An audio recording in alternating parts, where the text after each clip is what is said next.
বলতে হবে, কারণ এই ব্যবসাটা আপনারা জানেন একটা ক্রান্তিকাল অতিক্রম করছে। সেটা আপনারা বলতে পারেন যে 22 সালের 23শে অগাস্ট যখন ড্যাবটা প্রণীত হয় তখন থেকেই এই ব্যবসাটা শুরু, যে একদম এই ব্যবসাটাকে একটা গতিময় ছিল আরো আগে, কিন্তু তারপর থেকেই গতিহীনতা হয়ে যাচ্ছে। এই ব্যবসাটাকে আমরা যদি ইথিক্স অনুযায়ী করি এবং যদি আমরা সামনের দিকে এই ব্যবসাটাকে আরো ভালোভাবে এগিয়ে নিতে পারি, তারপর রাষ্ট্র বলেন মানুষের সোশ্যাল যে পর্যায়ে সমস্ত পর্যায়ে থেকে আমরা একটা সমর্থন পাবো। আমরা আজকে ধরেন এই ড্যাবের যে বৈষম্যমূলক ড্যাব ছিল এবং ত্রুটিপূর্ণ এই ড্যাবটা, যার কারণে 50% এরিয়া ঢাকা মহানগরে আমরা ডেভেলপ করা পারছিলাম না, ব্যবসা বাণিজ্য স্থবির হয়ে পড়েছে। সেখান থেকে উত্তরণের জন্য আমরা স্ট্রাগল করেছি, আমরা এটার পিছনে আপ্রাণ চেষ্টা করে একটা পর্যায়ে আপনারা জানেন যে 19শে অক্টোবর উপদেষ্টা পরিষদ থেকে ড্যাবটা নীতিগতভাবে অনুমোদন হয়ে গেছে। এটা পাশের জন্য চূড়ান্তভাবে অপেক্ষমান।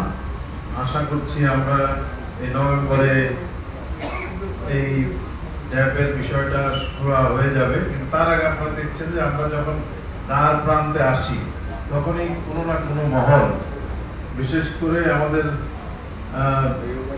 বিরুদ্ধে দাঁড়ানো প্রতিটা অ্যাডভার্সারি গ্রুপের মধ্যে একটা যে গ্রুপ আছে আমরা বলবো প্ল্যানার্স, তারা সার্বক্ষণিকভাবে যে কোনো অজুহাতে রিহাব ব্যবসায়ীদেরকে ওনারা ক্রিটিসাইজ করছেন, আমাদেরকে দায়ী করছেন, অথচ ওনারাই কিন্তু রাজুক মন্ত্রণালয় সবার সাথে বৈঠক করে ওনারা ওখানে স্বাক্ষর দিয়ে আসছেন যে ড্যাবের এই বিষয়গুলো তারা মেনে নিয়েছে।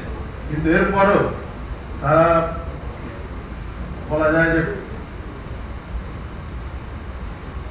অযৌক্তিকভাবে, মানে যুক্তিহীনতার একটা বিষয় থাকে, যে যুক্তিহীনতা তাদের মধ্যে যে যুক্তিটা তারা দেখাচ্ছে বারবার, সেটা কিন্তু তারা স্বাক্ষর করে সমর্থন করে দিয়ে আসছে, কিন্তু তারপরেও তারা বারবার এই ড্যাবের পিছনে তারা লেগেই আছে।